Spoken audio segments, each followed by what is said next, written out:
Hi, this is Evelyn Escobar, your narrator and Cases Buried Underground Tagalog True Crime Stories. Ngayon, gusto ko lang pong i-share sa inyo ang isa sa mga pinagkukunan ko na extra income aside from being a YouTube content creator. Let me introduce to you the SES Sports. Isa itong world-renowned business association na itinatag sa United States. Ang SES ay organisado at nag-i-exist alinsunod sa mga lokal na batas. Ito po ay supervised at lisensyado ng mga lokal na otoridad at mga regulation agencies. Paano po kayo kikita sa SES? Ito ay sa pamamagitan ng investment. Sabi nga, pag may itinanim ka, may aanihin. Paano ito ginagawa? Una, kailangan mo lang mag-sign in. Para gawin niyon, i-click lamang ang link sa ibaba. Para mag-login, ilagay yung phone number and then your 6-digit PIN code or password. Then click next. Enter your last name. My last name is Escobar. Female, and then next, and you're good to go. Pag nasa home screen ka na, pindutin mo lang yung project.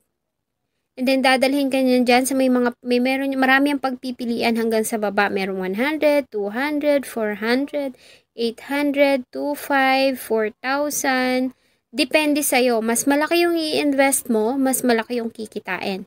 So let's say, mag-i-invest ako ng 200 pesos.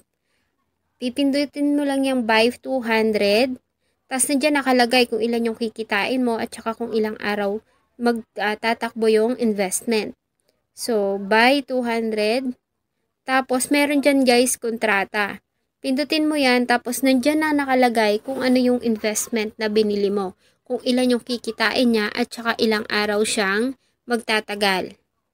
Then, hihintayin mo na lang siya na kumita. Para mag-withdraw, punta ka lang sa home screen. Click mine. Then, withdrawal account. Plus, so makikita mo dyan, pwedeng Maya, GCash, or bank. Let's say, GCash. Ilagay mo lang yung account, yung account name, account number, your GCash account number, and then payment QR code. Paano ko kinuha ang aking GCash QR code? Punta ka lang sa GCash, pindutin mo yung QR, generate QR, and then receive money via QR code, and then download.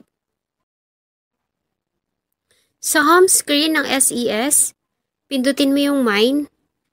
Sa taas, sa tabi ng recharge, pindutin mo yung withdraw. Tapos ilagay mo lang dyan kung ilan yung i-withdrawin mo. Let's say 700. 700 GCash, and then click confirm. Para malaman, i-check natin yung ating GCash at ayun, pumasok na siya. Siyempre, para makapag-invest ulit tayo, kailangan nating mag-recharge. Punta ka lang sa home screen, click recharge, GCash, ilagay mo lang kung ilan yung amount na gusto mong i-recharge. Let's say 200. Then, ilagay mo yung iyong mobile number sa GCash mobile number. Then, next. Dadalhin ka nito sa yung GCash account. So, i-open mo lang yung GCash account. Then, click next. Confirm and send 200. So, i-check natin kung pumasok siya. Punta ka lang ulit sa home screen ng SES. At ayun, pumasok na siya. You're ready to go.